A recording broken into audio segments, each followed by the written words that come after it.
అరవింద నేత్ర 22వ భాగం. కదిలిస్తే కాల్ చేసేలా ఉన్న అరవింద్ని చూసి మోహన్ రావు కూడా సైలెంట్ అయితే, దగ్గరలోనే ఉండడంతో 10 నిమిషాల్లో వచ్చిన డాక్టర్ నేత్రని ట్రీట్ చేసి బయటకు రాగానే ఏమాత్రం కంగారు లేకుండా సీరియస్ టోన్తో, ఎలా ఉంది? నథింగ్ మిస్టర్ అరవింద్, ఒంటి మీద అక్కడక్కడ చిన్న చిన్న గాయాలున్నాయి. ఆయింట్మెంట్ అప్లై చేయండి. కాకపోతే బాగా భయపడింది. దానివల్ల మెలకు వచ్చినా ఫీవర్ రావచ్చు.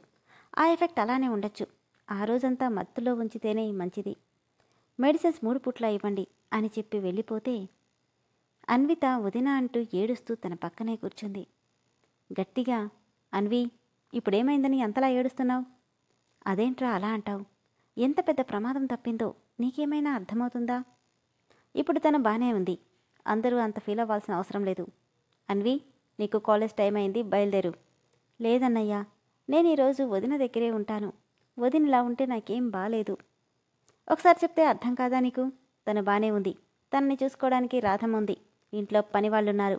నువ్వెక్కడుండి చేసేదేం లేదు, ముందెళ్ళి రెడీ అవ్వు అనడంతో అన్న మాటకి ఎదురు చెప్పలేక నేత్రని చూస్తూ అక్కడి నుండి వెళ్ళిపోయితే, డాడ్, ఆల్రెడీ లేట్ అయింది, వెళ్ళి టిఫిన్ చేయండి అని మోహన్ రావుని కూడా చెప్పడంతో అసహనంగా అక్కడి నుండి వెళ్ళిపోయాడు మోహన్ రావు.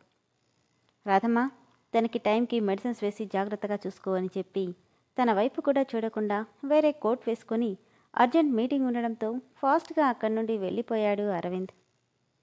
కట్టుకున్న భార్య ఇంత ప్రమాదం నుండి బయటపడితే కనీసం ఎలా ఉందో ఏంటోనని ఏమాత్రం కంగారు పడకుండా ఈ మనిషి ఎలా ఉండగలుగుతున్నాడోనని అనుకోకుండా ఉండలేకపోయింది రాధమ్మ. ఇంటి పని మొత్తం మిగిలిన పని వాళ్ళకి అప్పచెప్పి ఆ రోజంతా నేత్రని కనిపెట్టుకుని ఉండిపోయింది రాధమ్మ. మోహన్ రావు సాయంతో ఆమెకు మందులు వేసి తనని కంటికి రెప్పలా కనిపెట్టుకుని ఉంటే మోహన్ రావు కూడా ఏదైనా అవసరం వస్తుందేమోనని ఎక్కడికి వెళ్లకుండా అక్కడే ఉండిపోయాడు. కాలేజీకి వెళ్ళిందన్న మాటే గాని మనసు మొత్తం నేత్ర చుట్టే తిరుగుతుంటే కష్టంగా సాయంత్రం వరకు కాలేజీలో గడిపి ఇంటికి రాగానే నేత్ర దగ్గరే కూర్చుండిపోయింది అన్విత. వెళ్ళిన దగ్గర నుండి కనీసం నేత్రకి ఎలా ఉందో ఏంటోనని ఒక ఫోన్ కూడా చేసి అడగని కొడుకు మనస్తత్వానికి బాధపడుతూనే నేత్ర విషయంలో ఒక నిర్ణయం తీసుకున్నాడు మోహన్ రావు. పొద్దుననగా వెళ్ళిన అరవింద్ ఎప్పుడో రాత్రికి కానీ ఇంటికి రాలేదు. తనొచ్చేసరికి రాధమ్మ ఇంకా అన్విత అక్కడే ఉండడం చూసి, తనికా స్పృహలోకి రాలేదా అని అడిగాడు. అరవింద్ గొంతుకు వినయంగా పైకి లేస్తూ, ఇంకా రాలేదు బాబు, మధ్య మధ్యలో వచ్చిన టాబ్లెట్ల దెబ్బకి నిద్రపోతుంది. పక్కనే ఉన్న జ్యూస్ గ్లాస్ వైపు చూస్తుంటే, నేను అన్వితమ్మ కలిసి బలవంతంగా జ్యూస్ తాగించాం బాబు. సరే అన్వి, భోంచేసావా? లేదన్నట్టు తలూపుతుంటే, తనకేం కాలేదని చెప్పినా తిండి తిప్పలు మానేసి నువ్వు కూడా బెడ్ ఎక్కుదామనుకుంటున్నావా? లేదన్నయ్యా, ఎందుకో తినాలనిపించలేదు. తినాలనిపించకపోయినా టైం టు టైం తినటం అలవాటు చేసుకో అని వార్నింగ్ టోన్తో చెప్పి, రాధమ్మ, నువ్వు వెళ్ళి డిన్నర్ సంగతి చూడు, 10 మినిట్స్లో వచ్చేస్తానని చెప్పి ఫ్రెష్ అవ్వడానికి వెళ్ళిపోయాడు. కనీసం నేత్రకి ఎలా ఉందో ఏమోనని దగ్గరికి కూడా వచ్చి చూడని అతని మనస్తత్వానికి ఇద్దరూ మొహాలు చూసుకున్నారు రాధమ్మ, అన్వితలు. అప్పటికే మిగతా పనివాళ్లు డిన్నర్ ప్రిపేర్ చేసి పెట్టడంతో 10 నిమిషాల్లో అందరూ డైనింగ్ టేబుల్ దగ్గరికి చేరారు. అరవింద్ బిహేవియర్ నచ్చని మోహన్ రావు గబగబా 2 ముద్దలు తినేసి వెళ్ళిపోతే, అన్నయ్య, నేను ఈరోజు వదిన దగ్గర పడుకోనా? భోంచేస్తూనే తల కూడా ఎత్తకుండా, ఎందుకు? అది కాదన్నయ్యా, నేను అక్కర్లేదు. పోనీ నేనుండనా బాబు అని రాధమ్మ అడిగితే, రాధమ్మ, నీకింట్లో చెప్పిన పని చెయ్యి చాలు. పొద్దునుండి తనని చూసుకోమన్నాను, చూసుకున్నావు, ఎనాఫ్. అది కాదు బాబు, ఆడపిల్ల కదా, నా అవసరం ఏమైనా ఉంటుందేమోనని. తనకి హెల్త్ బాగానే ఉంది, జస్ట్ టాబ్లెట్స్ ఎఫెక్ట్కి నిద్రపోతుంది అంతే. అంత అవసరం ఏమీ లేదులే. కిచెన్ రీమోడలింగ్ చేసేవాళ్ళు వచ్చారా? వచ్చారు బాబు, రేపట్లోగా అంతా పూర్తవుతుందని చెప్పారు. సరేనంటూ తలుపి హ్యాండ్ వాష్ చేసుకొని తన రూమ్కి వెళ్ళిపోయాడు అరవింద్. మంచి నిద్రలో ఉన్న నేత్రను ఒకసారి చూసి తన మనసులో రూపుదిద్దుకున్న అందమైన డ్రెస్కి రూపాన్నివ్వడానికి పేపర్ మీద స్కెచ్ వేయడం మొదలెట్టాడు అరవింద్.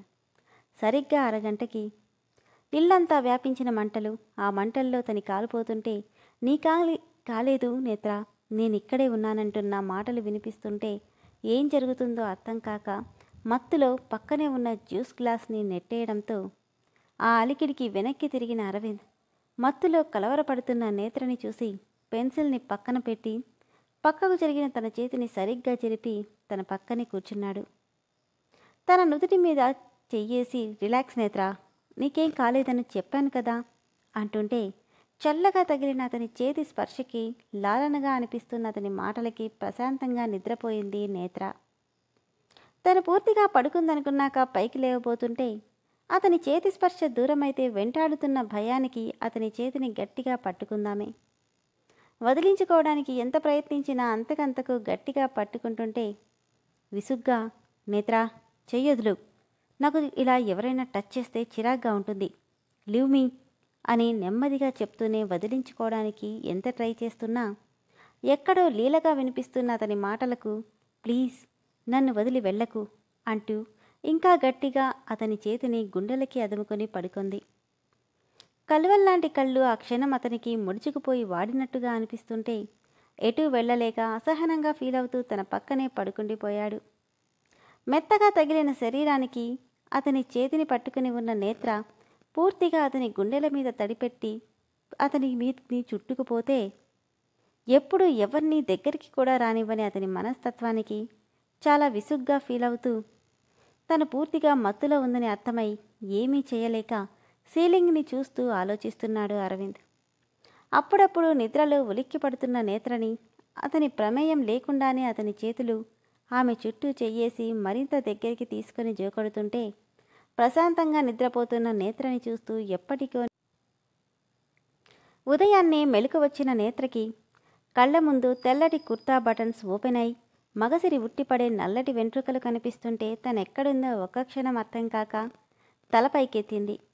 తన చుట్టూ చెయ్యేసి గాఢ నిద్రలో ఉన్న అరవింద్ని చూసి భయం మొదలైతే, నిన్న పొద్దున జరిగిన ఫైర్ యాక్సిడెంట్ మొత్తం కళ్ళ ముందు కదలడంతో పాటు, భయపడుకు నేత్రా, నేనిక్కడే ఉన్నాను అన్న అరవింద్ మాటలన్నీ గుర్తొచ్చి సైలెంట్గా తననే చూస్తూ, నిన్న అతని కళ్ళల్లో కనిపించిన భావానికి కానీ, అతని కౌగిట్లో తను పొందిన అనుభూతికి కానీ అర్థమేంటో అర్థం కాక వణికే చేత్తో మెల్లిగా అతని మెడ చుట్టూ చెయ్యేసి నెమ్మదిగా అతని గుండెల మీద తలవాల్చింది. అతని నుండి వస్తున్న బాడీ స్మెల్ సమ్మోహనంగా అనిపిస్తుంటే, 2 రోజులుగా అతని ప్రవర్తనకి నిన్నటి అతని ప్రవర్తనకి బేరీజు వేసుకుంటూ, నన్ను కాపాడింది నువ్వేనా? చచ్చిపో అన్నావు, మరి చావాల్సిన నన్నెందుకు కాపాడావు? అసలు నీ మనసులో ఏముంది? నన్నెందుకు పెళ్లి చేసుకున్నావు? ఎందుకింతలా బాధ పెడుతున్నావు? నన్ను ఇష్టపడి పెళ్లి చేసుకున్నానన్నావు, మళ్ళీ నువ్వే అవసరాలకు ఇచ్చే ఆడదానివే అన్నావు. అసలేంటి నువ్వు? నాకేం అర్థం కావట్లేదు అనుకుంటుంటే, తన కదలికలకు అరవింద్కి మెలికెవ రావడంతో భయం కంగారు కలగలిపి పక్కకు జరగబోయింది. అంత నిద్రలోనూ మెల్లిగా అంటూనే తనని గట్టిగా పట్టుకున్నాడు అరవింద్. సారీ, నిద్రలోనే తెలియలేదు అంటూనే తనకి దూరం జరిగింది నేత్ర.